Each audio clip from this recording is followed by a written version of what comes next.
Students, Trinetra coaching classes online tutorial में आपका हार्दिक स्वागत है। टॉपिक है हमारा alternating current part 2। Part first हम पढ़ चुके हैं। आज हम बात कर रहे हैं पार्ट 2 की।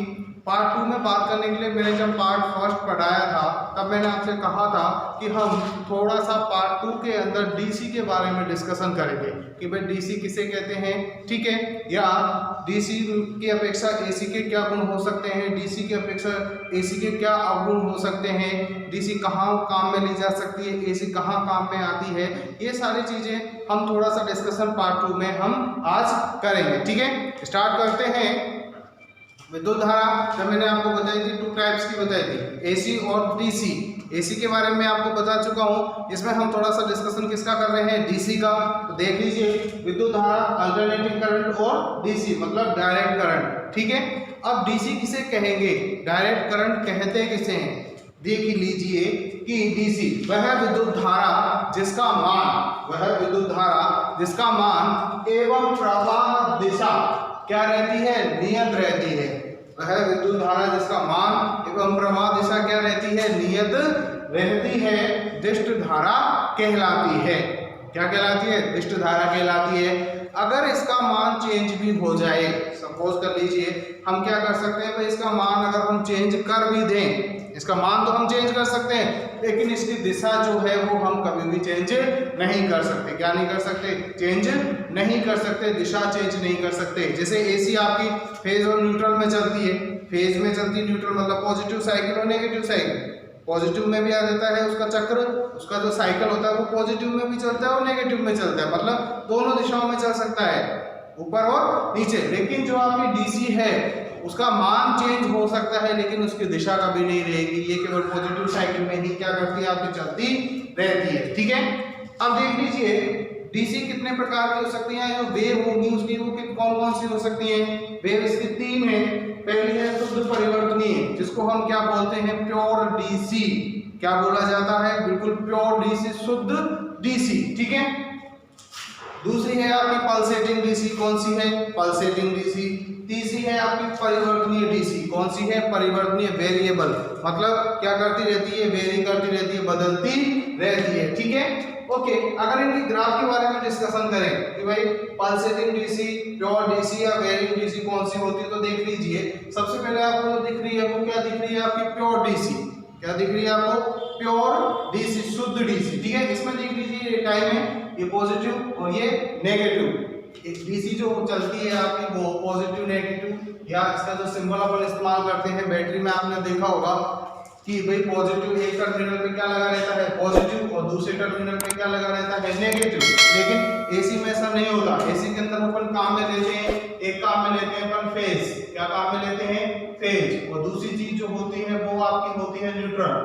क्या होता है, न्यूट्रल, ठीक है। ये काम में लेते हैं फेज और न्यूट्रल काम में लिया जाता है एसी के अंदर। डीसी आप की जो होती है वो पहली है आपकी प्योर डीसी। प्योर डीसी ये आपका 0 1, ये टाइम हो गया आपका, ये पॉजिटिव, ये नेगेटिव, प्लस और माइनस, ये समय है आपका, ये करंट या एम्पियर, जो बिल्कुल कैसा चल रहा है, इसका मान चेंज नहीं हो रहा है, ना तो मान चेंज हो रहा है ना इसकी दिशा चेंज हो रही है। तो ये जो आपकी डीसी है वो कैसी है, प्योर है। कैसी डीसी है, प्योर डीसी है, बिल्कुल शुद्ध डीसी है, ठीक है। दूसरी चीज मैंने आपको अभी बताई कि अगर डीसी का मान चेंज हो जाए, डीसी का मान क्या हो जाए, अगर चेंज भी हो जाता है तो उसकी दिशा कभी भी नहीं चेंज होती, बदलती नहीं है। दूसरी है आपकी वेरिंग, कौन सी है, परिवर्तनीय डीसी। देखो परिवर्तनीय डीसी जो है इसका मान क्या हो रहा है, परिवर्तन हो रहा है। मान में क्या हो रहा है, परिवर्तन तो आ रहा है लेकिन इसका जो साइकिल है वो चेंज नहीं हो रहा है। जैसे मैं आपको एसी का साइकिल बना के दिखाता हूँ। एसी का साइकिल में अगर आपको बनाता हूँ और डीसी आपके सामने है, एसी का ये साइकिल है जिसको हम साइन वेव बोलते हैं। क्या बोलते हैं, साइन वेव। ये वाला साइकिल एसी का साइकिल है जिसे हम साइन वेव बोला जाता है, इसको साइन वेव, ठीक है। ये फेज है आपका, ये आपका क्या हो गया, न्यूट्रल हो गया, ठीक है। ये पॉजिटिव साइकिल मान लीजिए आप, पॉजिटिव साइकिल, ठीक है। और ये है आपका नेगेटिव साइकिल, कौन सा है, नेगेटिव साइकिल, ठीक है। अब ये वाला जो हिस्सा ऊपर वाला और नीचे वाला, ये दोनों क्या हो रहे हैं, वेरी कर रहे हैं, समय के साथ में क्या हो रहे हैं, बदल रहे हैं, इनका मान भी बदल रहा है, इनकी दिशा भी बदल रही है। ठीक है, कैसे? सपोज दैट मान लीजिए यहाँ पर AC का मान कितना है, 0 है। क्या है? 0 है। और यहाँ पर AC का मान कौन से स्तर पे पहुंच गया, पीक वैल्यू जो है, शिखर मान जो है वो कितना हो गया, इसका 1 हो गया। ठीक है, जैसे जैसे डाउन हो रही है यहाँ पर इसका मान क्या हो गया, 0 हो गया। और जैसे ही इसका साइकिल क्या होगा, चेंज हो जाएगा, यहाँ पर इसका मान 0 और वापस यहाँ पर इसका मान क्या हो जाएगा, 1 हो जाएगा। तो यहाँ पर इसका मान क्या हो जाएगा, 0 हो जाएगा। ठीक है, तो ये दोनों डिफरेंस है AC के अंदर और DC के अंदर। AC जो होती है उसका मान भी चेंज होता है और उसकी दिशा भी चेंज होती है, उसका साइकिल भी क्या होता है, चेंज होता है, उसका चक्र क्या होता है, चेंज होता है। लेकिन DC के अंदर ऐसा नहीं होता। DC के अंदर उसका ना तो मान चेंज होता है ना उसकी दिशा। अगर मान भी लेते हैं कि भाई उसका मान चेंज हो गया, उसकी वैल्यू चेंज होगी, लेकिन उसकी जो दिशा होती है, उसका जो साइकिल होता है वो कभी भी चेंज नहीं होता है। ठीक है, तीसरी जो DC है वो है आपकी पल्सेटिंग DC। कौन सी है? पल्सेटिंग, पल्स के अनुसार क्या कर रही है, चल रही है। ये इसका क्या बना रखा है, ग्राफ, ये पॉजिटिव, नेगेटिव और ये है आपका टाइम, अकॉर्डिंग टू टाइम। ठीक है, तो ये 3 ग्राफ आपके सामने है। पहला है प्योर DC का, दूसरा है वेरी DC का, तीसरा है पल्सेटिंग DC का। ठीक है, एक चीज और मैं आपसे इसमें क्वेश्चन एक पूछना चाहूंगा, कमेंट सेक्शन में इसका जवाब देना। AC को जब हम छूते हैं तो हमें झटका क्यों लगता है और DC से हमें झटका नहीं लगता? क्या रीजन है इसके पीछे, उसका आंसर आप मुझे दोगे। ठीक है, कि भाई AC हमें झटका क्यों देती है और DC हमें झटका नहीं देती है, इसके पीछे क्या वजह है, इसका जवाब आप कमेंट सेक्शन में मुझे दीजिएगा। नेक्स्ट टॉपिक की बात करें या नेक्स्ट जो चीज है वो है सोर्स, मतलब आपकी जो DC है आप किस से प्राप्त कर सकते हो। पहली चीज आप सेल से प्राप्त कर सकते हो, दूसरी चीज बैटरी, डायनामो और जनित्र। इसमें से एक चीज जो है एक सेल और बैटरी, इसमें डिफरेंस क्या है? जो सेल है आपका इस तरीके से बनता है, इसका जो सिंबल होता है, मैंने जब सिंबल वाला आपको वीडियो बनाया था उसमें दिखाया था कि भाई सेल वाला सिंबल इस तरीके से होता है, प्लस और केवल माइनस, ये सेल है आपका। अगर इन सेलों को आपस में क्या कर दिया जाए, जोड़ दिया जाए, सेलों को क्या कर दिया जाए, आपस में क्या कर दिया जाए, जोड़ दिया जाए, तो ये किसका निर्माण करेंगे, बैटरी का निर्माण करेंगे। किसका निर्माण करेंगे, बैटरी का। ठीक है, मैं क्या कर रहा हूँ, इनको आपस में जोड़ देता हूँ। और एक चीज और मैंने आपको बताई थी कि जो सेल के अंदर बड़ा वाला डंडा जो होता है या बड़ा वाला साइन जो होता है वो पॉजिटिव होता है और छोटा जो डंडा होता है वो कैसा होता है, या छोटा जो हिस्सा होता है वो कौन सा होता है, नेगेटिव होता है। ठीक है, अब मैं इन सेलों का क्या कर रहा हूँ, संयोजन कर रहा हूँ, इनको आपस में क्या कर देता हूँ, जोड़ देता हूँ। तो बनाएंगे, किसका निर्माण करेंगे, बैटरी का। किसका निर्माण करेंगे, बैटरी का निर्माण कर दिया जाएगा। देख लीजिए, इस तरीके से क्या करेंगे, अपन जोड़ते चले जाएंगे। तो ये प्लस वाला और जो छोटा हिस्सा है वो negative, positive negative, positive negative, positive negative, positive और नेगेटिव। ये जो साइन हो गया आपका, ये किसका हो गया, बैटरी का। बैटरी जोड़ी क्यों जाती है, सेलों को आपस में संयोजन क्यों किया जाता है, तो इसका रीजन है विद्युत वाहक बल अधिक प्राप्त करने के लिए। इसके लिए विद्युत वाहक बल का मान अधिक मिले, इसलिए हम सेलों का क्या कर देते हैं, संयोजन कर देते हैं, जिससे किसका निर्माण हो जाता है, बैटरी का निर्माण हो जाता है। ठीक है, ये चीज आपको याद रखनी है। एक तो सेल का सिंबल और बैटरी का। सेल का ये बनेगा केवल पॉजिटिव नेगेटिव, और सेलों को क्या कर दिया जाए, जोड़ दिया जाए, तो किसका निर्माण, बैटरी का। इस तरीके से प्लस और ये माइनस, ये वाला जो है वो है आपका सेल और ये है आपकी क्या है, बैटरी। ठीक है, नेक्स्ट सोर्स हमने देख लिए, सेल से प्राप्त कर सकते हैं, बैटरी से, डायनामो और जनित्र से। ठीक है, उपयोग कहां पे किया जाता है, डीसी का।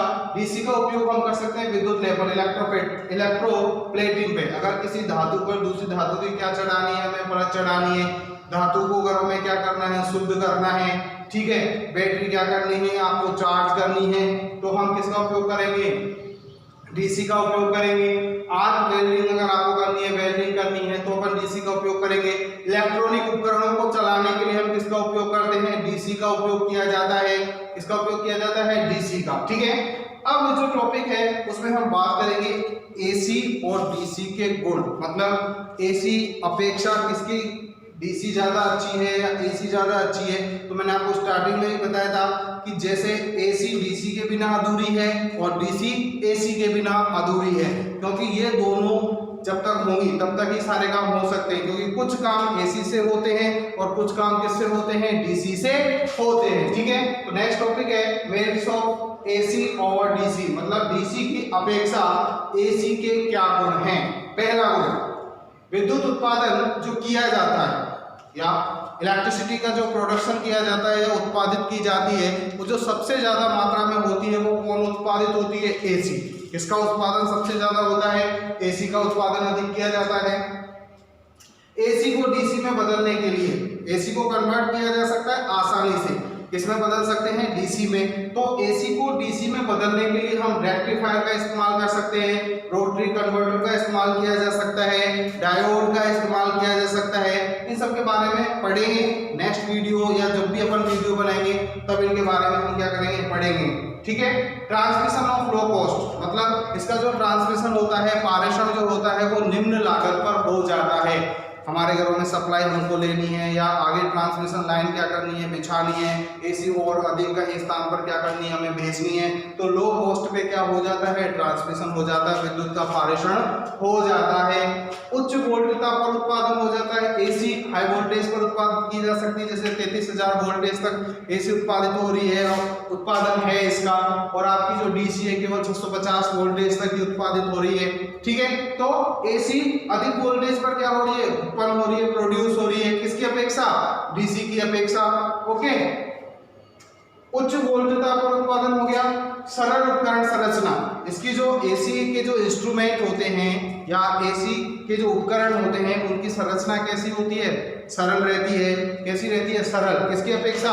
डीसी की अपेक्षा। डीसी के उपकरणों की जो संरचना होती है वो कैसी होती है? जटिल होती है। कैसी होती है? जटिल होती है। तीसरी चीज नेक्स्ट जो है, सरलता से डीसी में परिवर्तन कर सकते हैं, आसानी से एसी को डीसी में चेंज किया जा सकता है। सरल वोल्टता परिवर्तन, वोल्टेज भी क्या हो सकते हैं? चेंज, स्टेप अप भी कर सकते हैं, स्टेप डाउन भी किया जा सकता है। वोल्टेज का मान बढ़ाया भी जा सकता है और वोल्टेज का मान घटाया भी जा सकता है। नेक्स्ट आपके सामने जो है वो है डीसी की अपेक्षा एसी के अवगुण। अब इसके अंदर गुण है, अगर डीसी एसी के अंदर क्या है? गुण है, तो कुछ क्या होंगे? अवगुण भी होंगे। कोई भी इंसान क्या नहीं होता? परफेक्ट तो होता नहीं है, इसीलिए इलेक्ट्रिसिटी भी क्या है? परफेक्ट नहीं है। इलेक्ट्रिसिटी भी क्या है? परफेक्ट नहीं है। तो दोनों बहनें हैं या दोनों भाई कह लीजिए आप, दोनों एक दूसरे के बिना क्या है? अधूरे हैं। एसी डीसी के बिना और डीसी एसी के बिना क्या है? आपकी अधूरी है। इसीलिए इसमें गुण है तो अवगुण भी होंगे। भाई अगर किसी इंसान के अंदर अच्छे गुण होते हैं तो अवगुण भी होते हैं। इसी तरीके से डीसी की अपेक्षा एसी के क्या है? अवगुण है। पहला जो है वो है सीमित चुंबकीय क्षेत्र, मतलब मैग्नेटिक फील्ड का मान या चुंबकीय क्षेत्र का जो मान होता है वो सीमित होता है, या मैग्नेटिक फील्ड इसका ज्यादा मजबूत नहीं होता, कम होता है, कमजोर होता है। मैंने आपको बताया था कि जैसे अगर आपको विद्युत चुंबक का निर्माण करना है, किसका निर्माण करना है? विद्युत चुंबक का निर्माण करना है, तो जो इलेक्ट्रिसिटी काम में लेंगे या विद्युत धारा जो काम में लेंगे वो डीसी काम में लेंगे। क्यों काम में लेंगे? क्योंकि डीसी का जो चुंबकीय क्षेत्र होता है, मैग्नेटिक फील्ड होता है, वो क्या होता है? अधिक शक्तिशाली होता है। अब क्यों होता है अधिक शक्तिशाली क्यों होता है? अधिक पावरफुल क्यों होता है? इसके पीछे क्या वजह होती है? तो इसके पीछे जो वजह है वो यह है कि एसी जो है आपकी मान और दिशा, सबसे बड़ी चीज है इसकी दिशा क्या होती है? चेंज होती रहती है, बदलती रहती है। एसी हमेशा फ्लक्चुएट करती है, इसका मान स्थिर नहीं रहता है, बदलती रहती है। क्या रहती है? बदलती रहती है। लेकिन डीसी जो है इसका मान नियत रहता है और दिशा भी क्या रहती है? नियत रहती है। डीसी बदलती नहीं है, मान बदल जाएगा लेकिन इसकी दिशा कभी भी चेंज नहीं होगी। इसलिए एसी का जो चुंबकीय क्षेत्र का मान होता है वो सीमित होता है। इसलिए अपन जो विद्युत चुंबक जो बनाते हैं, विद्युत चुंबक जो बनाई जाती है या उसमें जो इलेक्ट्रिसिटी का उपयोग जो करते हैं वो उपयोग हम किसका करते हैं? डीसी का करते हैं। किसका करते हैं? डीसी, मतलब आपके डायरेक्ट करंट, दिष्ट धारा का उपयोग किया जाता है। दूसरा, उच्च सामर्थ्य वाले अचालक, मतलब ट्रांसमिशन लाइन में अगर आपको करना है तो हाई इंसुलेटर आपको इस्तेमाल करने पड़ेंगे। उनकी जो सामर्थ्य है वो अधिक होनी चाहिए अचालकों की। क्यों होनी चाहिए? क्योंकि इसका उत्पादन ही बहुत ज्यादा वोल्टेज तक किया जाता है। अगर आपको केवीज का मान बढ़ा दिया जाए, वोल्टेज का मान क्या तो उनकी जो सामर्थ्य होगी, उनकी जो कैपेसिटी होगी वो कैसी होनी चाहिए, हाई होनी चाहिए। कैसी होनी चाहिए, हाई होनी चाहिए। ठीक है। तीसरा है भू संयोजन की आवश्यकता। एसी के अंदर हम अर्थिंग करते हैं, देखा भी होगा कि हर इंस्ट्रूमेंट या घरों में जब भी सप्लाई आती है तो अर्थिंग की जाती है। अर्थिंग क्यों की जाती है, मनुष्य को बचाने के लिए, ह्यूमन को बचाने के लिए, क्योंकि इससे क्या सकता है, लीकेज करंट लग सकता है, आपको झटका लग सकता है, विद्युत का झटका लग सकता है। तो मानव की सुरक्षा करने के लिए हमें किसकी आवश्यकता होती है, अर्थिंग की आवश्यकता होती है। तो एसी में क्या करना पड़ेगा, आपको भू संयोजन करना पड़ेगा, आपको अर्थिंग की आवश्यकता होगी। ओके। नेक्स्ट है कुछ कार्य एसी से नहीं कर सकते। जो कार्य मैंने आपको पहले भी बताए थे कि आपको क्या करना है, आर्क वेल्डिंग करनी है, तो आप एसी से नहीं कर सकते। किससे करनी पड़ेगी, आपको डीसी से। आपको विद्युत लेपन करना है, इलेक्ट्रोप्लेटिंग अगर करनी है तो वो आपको किससे करनी पड़ेगी, डीसी से करनी पड़ेगी। धातु शोधन करना है तो आपको डीसी से करना पड़ेगा। बैटरी आपको चार्ज करनी है तो भी आपको किससे करनी पड़ेगी, डीसी से करनी पड़ेगी। अब क्वेश्चन आ जाता है कि एसी और डीसी, सर सप्लाई एसी आ रही है और आपके जो बैटरी चार्ज हमारी डीसी से हो रही है, या घरों में सप्लाई एसी आती है, बैटरी हमारे मोबाइल की बैटरी। तो इसका जो आंसर है वो मैं फर्स्ट वीडियो में आपको दे चुका हूं। ठीक है। तो हो गया आपका कि भी कुछ कार्य किससे नहीं किए जा सकते, एसी से नहीं किए जा सकते। ठीक है। तो ये जो डिस्कशन हमने किया, आपकी जो पार्ट चल रहा है या आपका जो टॉपिक चल रहा है वो अल्टरनेटिंग करंट ही है, लेकिन इसके अंदर एसी भी डिस्कस कर ली हमने और डीसी भी डिस्कस कर ली, इसके गुण भी डिस्कस कर लिए और अवगुण भी क्या कर लिए हमने, डिस्कशन कर लिए। ठीक है। तो ये याद रखना है आपको कि एसी और डीसी दोनों ही इंपॉर्टेंट है। आपके अल्टरनेटिंग करंट भी उतनी ही जरूरी है जितनी डायरेक्ट करंट है, क्योंकि एसी के बिना डीसी अधूरी है और डीसी के बिना एसी अधूरी है। ठीक है। ओके, आज की क्लास यही फिनिश करते हैं।